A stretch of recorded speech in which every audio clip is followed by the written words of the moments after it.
und hoch.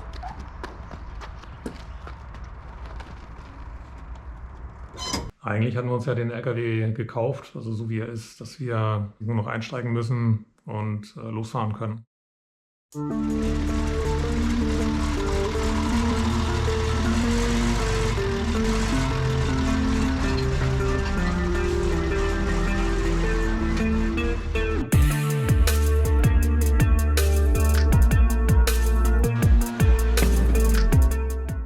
Und wieder mal was dazugelernt. Der Schalter für die Feststellbremse ist undicht.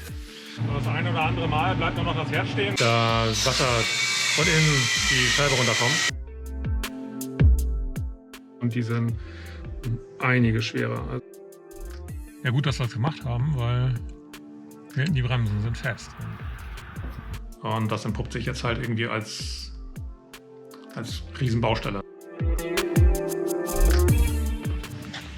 Wir fahren jetzt nach Husum und da freuen wir uns schon drauf. Der LKW muss in die Werkstatt. Ja, da muss halt am Motor ein bisschen was gemacht werden. Der ölt etwas, Kühlwasser ist auch etwas undicht. Und hinten an der Bremse müssen wir auch noch mal gucken. Dann werden noch die Wohnraumbatterien eingebaut. Ja, jetzt fahren wir wieder mal 3 Stunden. Genau, Richtung Husum. Viel Spaß. Hier sind Yvonne und Nikolas.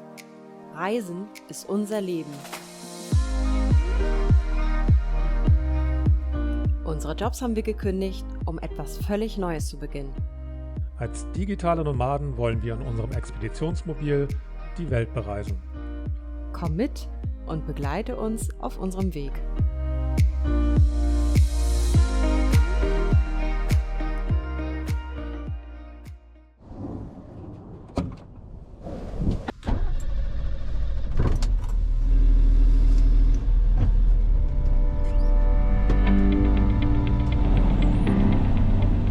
Geht doch nichts über eine schöne Fahrt durch Hamburg. Verkehr ist ja eigentlich immer. Das ist ja jetzt das zweite Mal, dass ich ihn auf so einer langen Strecke fahre.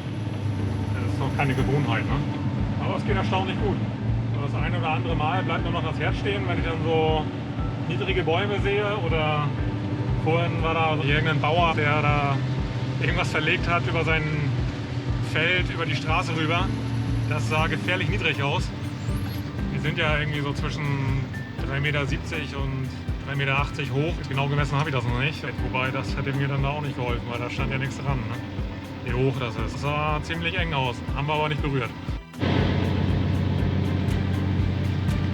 Ja, wenn das mit den 7,5 Tonnen nicht hinhaut, dann kann ich ja in 14 Tagen die Klasse C machen.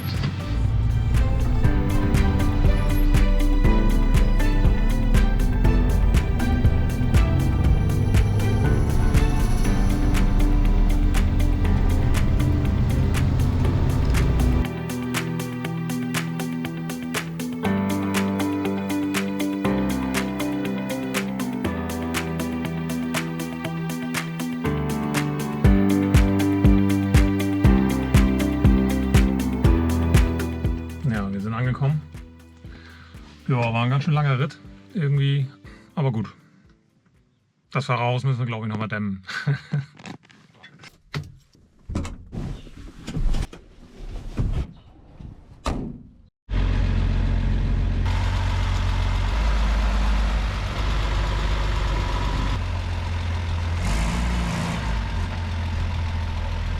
Ja, ich legte gerade die Dusche ab und wieder mal was dazugelernt. Ich habe fein Sikaflex 221 gekauft, so wie es halt im Internet steht. Schön teuer Primer gekauft.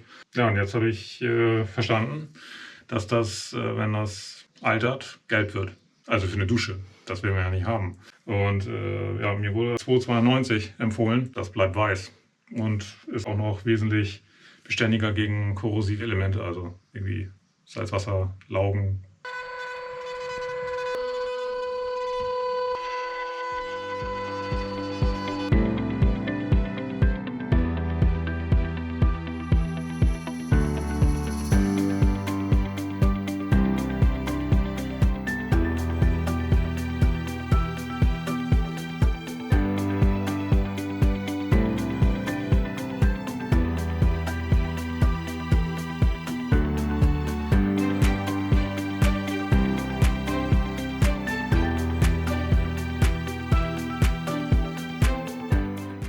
Ja, Entschuldigung fürs Flackern.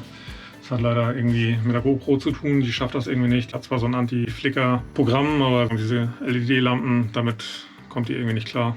Wir fixieren jetzt die Batterien, damit die auch bei Rüttelpisten da bleiben, wo sie sind. Und dazu kommen hier Gummis rein, die wir dazwischen stecken. Auch hier. Die neuen Batterien, die sind halt schmaler als die alten. Aber komischerweise schwerer. Das war so nicht geplant. Eigentlich sollten die nur 60 Kilo wiegen. Oder 63 oder so, laut Datenblatt.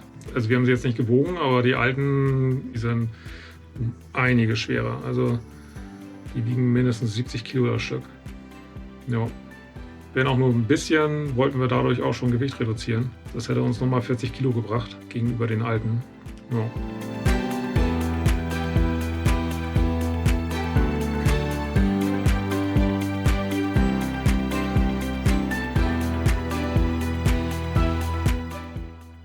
Ja, Kühlschrank rausnehmen bedeutet Arbeitsplatte irgendwie lösen und nach weiteren Schrauben suchen, weil wir gerade nicht wissen, wo da noch überall befestigt wurde.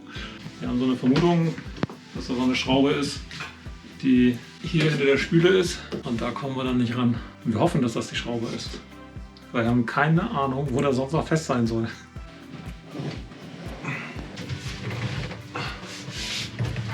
Hier sind natürlich meine Knie im Weg. Scheiße, jetzt kriegt er sich raus. Mal noch kurz ansetzen.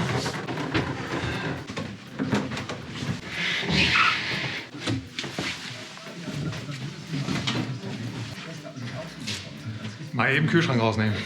Heute machen wir uns an die Reparaturarbeiten, was ich am Anfang des Videos ja schon sagte, dass da leicht Ölverlust ist, tropft halt unten.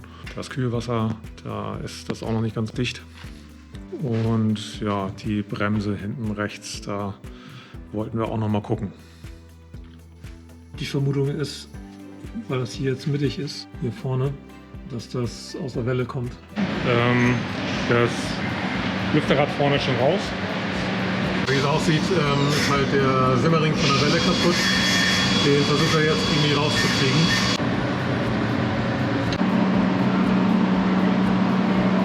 Ist alles aus dem Simmering dann rausgekommen und dann durch die Riemenscheiben verteilt worden. Ja, auf der Fahrt hierher habe ich bemerkt, dass da Wasser von innen die Scheibe runterkommt. Und das habe ich mir mal angeguckt. Das ist halt eine Beschädigung auf dem Dach. Und da hält das Gummi von der Windschutzscheibe nicht mehr richtig dicht. Da wurde halt dann was davor gemacht, Scheibenkleber oder was. Und das versuche ich jetzt abzunehmen. Das ist noch passiert, während er jetzt in der Forstwirtschaft war. Das ist halt nicht so richtig gut ausgebeult worden. Ich werde nochmal dann Rosswand da dahinter sprühen vorher. Dann entsprechend das Ganze nochmal gucken, dass ich das irgendwie grundiere. Und dann kommt das Zeug da drauf. Ja, das sind jetzt die vorderen Riemenscheiben. Hier saß der Simmering drauf.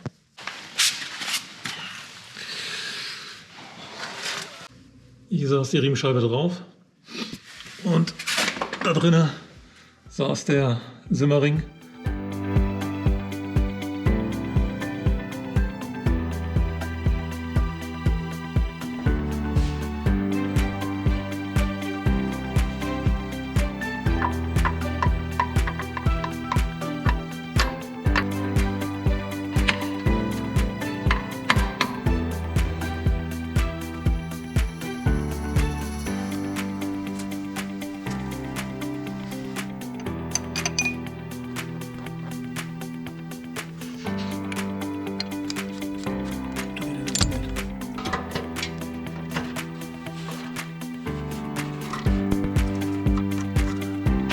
Beide auf der Riemenscheibe.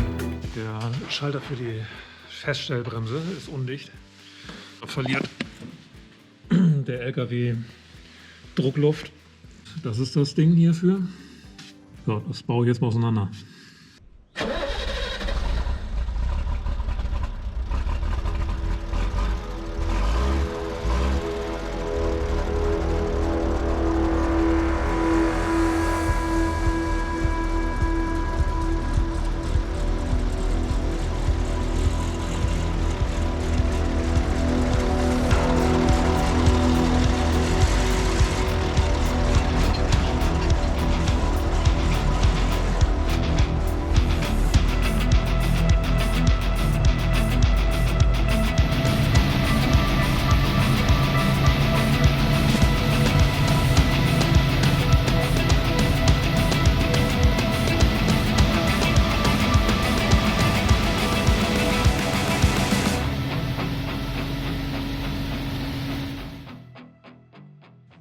jetzt 50 Kilometer gerade mal gefahren, aus der Werkstatt raus.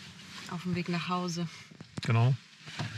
Und eigentlich bin ich nur runtergefahren auf die erste Abfahrt von der 23, weil ich noch mal kurz mit Yvonne sprechen wollte, die im Auto hinterher fährt. Und ja, gut, dass wir das gemacht haben, weil hinten die Bremsen sind fest. Das qualmte dann schon richtig. Ne? Zumindest links raus. Und in dem Moment hatte ich natürlich nicht den Kopf gehabt, da die Actioncam rauszuzücken und das aufzunehmen. Aber jetzt stehen wir hier. Ein LKW vor uns auf der Raststätte. Haben auch gerade telefoniert. Wir haben ja vorher, gestern war das Ventil für die Feststellbremse. Das war undicht und da hatten wir dann die Dichtung erneuert. Und die war ein bisschen dicker als die da vorher drauf war. Ja, das könnte sein, dass es daran gelegen hat. Ne? Das ist zumindest das, was wir zuletzt geändert haben. Und es sind auch beide Trommeln hinten heiß gewesen, nur die eine hatte schon gequalmt. Ja, das sind dann so Momente, da haben wir vorher bisher mal von geredet.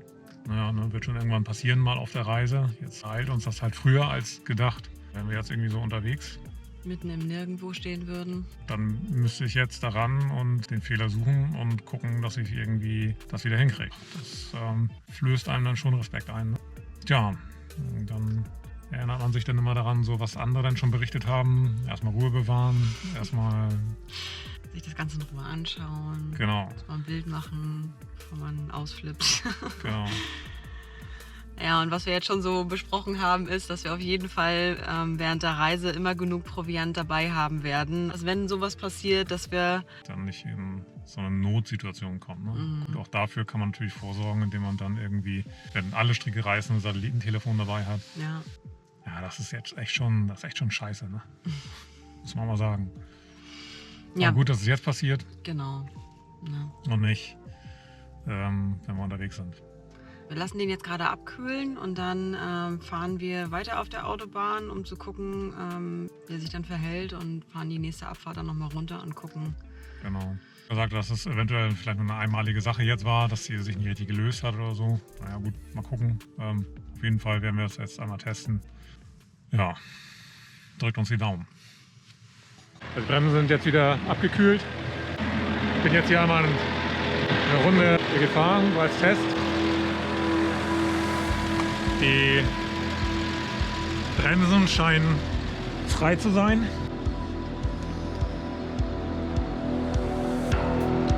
Licht ist aus. So, wenn die Bremsen frei sind, dann kann ich ihn ja bewegen mit der Hand. Ja, die scheinen frei zu sein. Wir fahren jetzt noch mal bis zur nächsten Ausfahrt und gucken mal, wie es dann danach aussieht. Also es ist jetzt nicht heißer geworden. Also ich habe das Gefühl manchmal, also dass es irgendwie damit zusammenhängt, wenn ich auf die Bremse trete, dass sie vielleicht manchmal nicht wieder löst oder so. Keine Ahnung.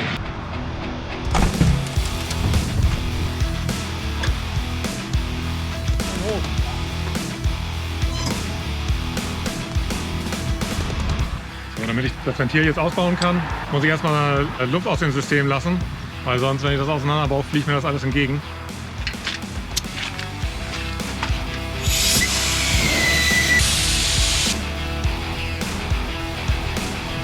Das sitzt direkt unter dem Feststellbremshebel. Hier bläst er draus ab und da steckt das Ventil drin. Und das baue ich jetzt aus. Ein bisschen Luft entweicht da noch. Mann, habe ich das festgeknallt. So, Luft ist jetzt raus. Schön festhalten, damit mir das jetzt nicht auseinander springt. Das ist die Feder mit dem unteren Ventil. Und hier ist das obere Ventil. Und diese Dichtung hier oben drauf, das haben wir zusätzlich drauf gemacht und das ist wohl etwas zu dick. Und das schleife ich jetzt runter und hoffe, dass dass ich das genug runtergeschliffen habe, dass das mit der Feststellbremse hinten dann besser läuft, also dass sie nicht fest wird. Ich habe jetzt erstmal eine Feile genommen und gucke mal, ob das mit der Feile geht. Dass ich brauche einen geraden Untergrund. Ich muss es ja versuchen, möglichst irgendwie plan und gerade abzuschleifen. Ansonsten habe ich hier noch 120er Papier. Ja, ich weiß nicht, das wird mich ganz schön viel Zeit kosten oder so. Mal gucken. Ja, ein bisschen was geht da ab. Ist noch ein bisschen mehr runter. Hier ist noch so ein Sieb drin. letztendlich so Teile zurückhält. Ich habe das jetzt irgendwie so rund 1 Millimeter abgeschliffen. Keine Ahnung, ob das reicht. Gucken wir mal.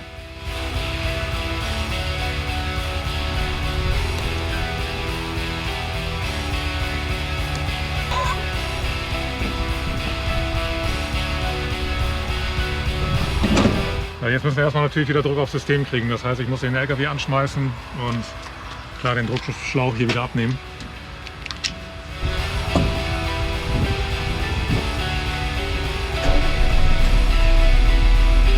Wir gehen jetzt erstmal ins andere Auto und uns ein bisschen aufwärmen. Irgendwie haben wir gerade so ein kleines Déjà-vu. Wir haben, bevor wir auf diesen Zug aufgesprungen sind, mit dem Expeditionsmobil und Weltreise, haben wir Bücher gelesen. Genau genommen sind da 2 Bücher, die uns da so inspiriert haben. Und das eine ist von Abseitsreisen. Auf 6 Jahre Weltumrundung oder so. Ja, genau, mit einem Oldtimer-LKW. Oder so. Mit Mercedes-Rundhaube. Ja, wir verlinken euch auf jeden Fall das Buch nochmal unten im Video. Total inspirierend. Und da war das auch so, dass sie am Anfang irgendwie geschrieben hatten, dass sie mit dem LKW eine Testfahrt irgendwie Richtung Norden oder so gemacht haben. Vielleicht waren sie auch sogar in Norwegen, ich weiß es nicht mehr genau. Und sind irgendwie dann mit dem LKW am Berg stehen geblieben, weil die Bremse fest war. Und da hat sie oder er, ich glaube sie war das, dann irgendwie geschrieben, oh Gott, und damit dann auf Weltreise fahren, ne? Und jetzt schon so eine Probleme und nicht wissen, was man da machen soll. Ne? So diese Hilflosigkeit, die man dann in dem Moment spürt, die dann diese Zweifel sehen. Ne? So, dass irgendwie haben wir das Gefühl, das wiederholt sich für uns jetzt gerade, obwohl wir es ja noch gar nicht erlebt haben, aber wir haben es gelesen. Ne? Ja. Das haben wir auch ganz toll in dem Buch gemacht. Da hatte mal jeweils der eine und der andere eben geschrieben, so seine Gedanken. So aus seiner Sicht. Druck ist aufgebaut. Handbremse gelöst. Wenn ich von der Bremse gehe und wir rollen. Okay, das heißt, die Bremsen sind frei. Jetzt machen wir noch mal eine Testfahrt bis zur nächsten Raststätte und gucken, ob die Bremstrommeln wieder heiß geworden sind oder ob alles okay ist.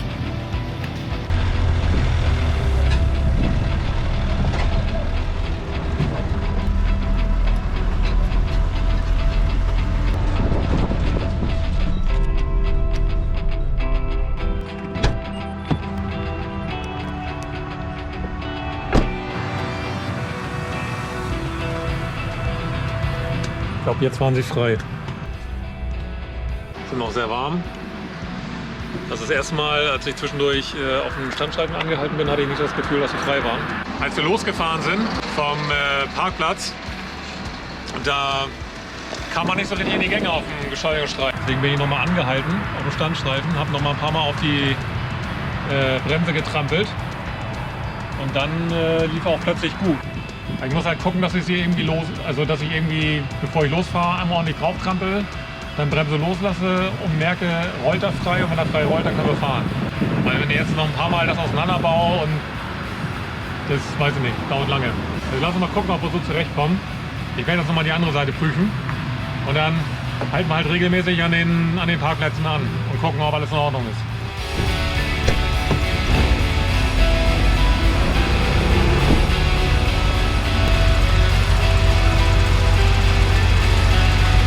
Flimmert schon wieder die Luft, es ist wieder heiß geworden.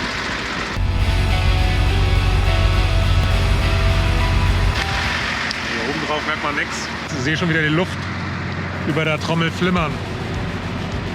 Wenn ich die Bremse loslasse, dann rollt er ja. Also eigentlich ist die Bremse frei, ich verstehe das nicht. Er muss die ganz leicht anliegen an der Trommel. Also nur mal so gerade eben schleifen. Ohne Bremswirkung oder was, ich weiß es nicht. Ich löse jetzt den Federspeicher, dann sollten die Bremsen auf jeden Fall lose sein. Leider habe ich keinen 22er dabei.